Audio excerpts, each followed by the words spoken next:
morning, Big Cat Dynasty League. I'm happy to announce that the first round of last night's draft was completed at around 10:30 p.m. I know some of you out on the East Coast were probably long snoozing, including some of us here in Mountain West time. Annie, wait. I have a special guest here with us today, Annie the Beagle. She's just here to eat treats and get fat. So, Annie, be gone. As I was saying, the first round was completed, and today's episode is a surprise episode, I will admit. I woke up this morning feeling quite rambunctious and thought, you know what? I'm going to treat all of our members to a surprise recorded live stream. I will be posting on YouTube per the link provided in the chat, as I assume most of you are either up and working or still snoozing maybe. Tub, that might be you. You were up late chatting with me, so I might have some inside scoops on Tub's plan. To be or not to be revealed? That is the question. Why don't we start off by saying, off Dre. You picked Patrick Mahomes with the first overall pick. There were murmurs coming from inside your camp, some discussion, which I'm not going to reveal sources. I never do. That's not how I roll. There was discussion that you may not take a quarterback with the first pick. Is that the right call? Some might say, yes, Andre, you made the right decision. Others may heavily critique you, and I will not say who, on that first overall pick of Patrick Mahomes. Coming in with the second pick, tough to go wrong with the best running back in the league for the past few years, C-Mac, Christian McCaffrey. Oh, yes. I'm a big fan of the McCaffrey family. I'm a Broncos fan, Ed McCaffrey. I remember back when he was catching passes from Elway. It was truly beautiful.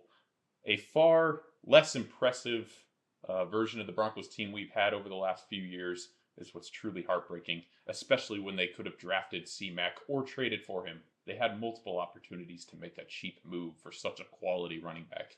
Tough to be mad about that pick from Pierre. Moving on to the third pick from Josh Allen. Patrick Mahomes, Josh Allen. I did that separate so you can't really tell how I personally rank them, but he's right up there or right above Patrick Mahomes as far as Dynasty goes.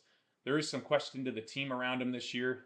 They lost Stephon Diggs, who wasn't as effective in his 2023 campaign fantasy-wise and honestly contributing to winning football. He's got an attitude, but man, he knows how to bring it in when Josh Allen's slinging. Tough to be mad about that pick from Jason Fast. Coming in with Sea Chickens, I do have a question for you, and if that is if you like Skip Bayless and if you like Dak Prescott, because CeeDee Lamb is your man. He's a good top receiver. He's young. I want to say he's coming in at 24, which we can fact check here. Maybe not. There we go, Jamie. CeeDee Lamb age 25. So you're going to have plenty years of production. Good top tier, top 5 production from CeeDee Lamb. Tough to be mad about that. I personally am more of a Jamar Chase and Amon-Ra St. Brown fan. Justin Jefferson potentially, but that's just me. I'm a guy with an opinion. I don't get paid for that opinion. I just have an opinion. So who cares? Sevagenar, CJ Stroud. I will say this is probably the best pick in the draft. I am a major Stroud fan. Big time. CJ Stroud and I have a love relationship, no hate.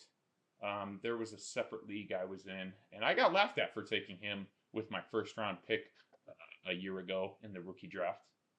And who's laughing now? It'd be you and I, Sevagenar. So congratulations on a successful first round choice. You are not going to regret that for probably, I would say, at least the next 10 years, which then you can trade him while he still has high value but on steady decline, and probably get another first rounder to relinquish what you lost. So congrats.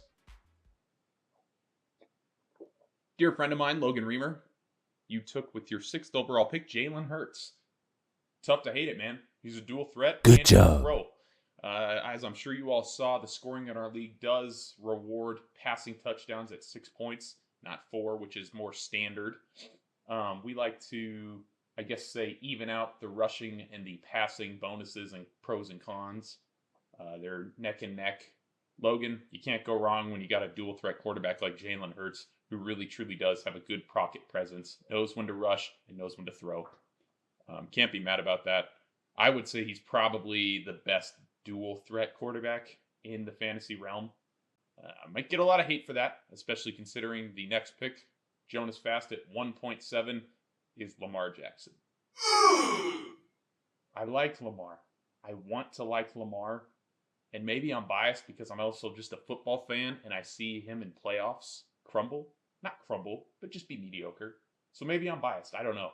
Maybe I need to take out my football fanboy bias and just apply it to fantasy football. Jonas, I don't like this pick. I don't. Lamar is injury prone. He's got a terrible pocket presence. And maybe his best attribute is his rushing, not his throwing, in a league where throwing and rushing equate. I think there were plenty of better quarterbacks available. Joe Burrow, Justin Herbert. I'd even take Anthony Richardson, but kind of the same boat. He's just a younger version.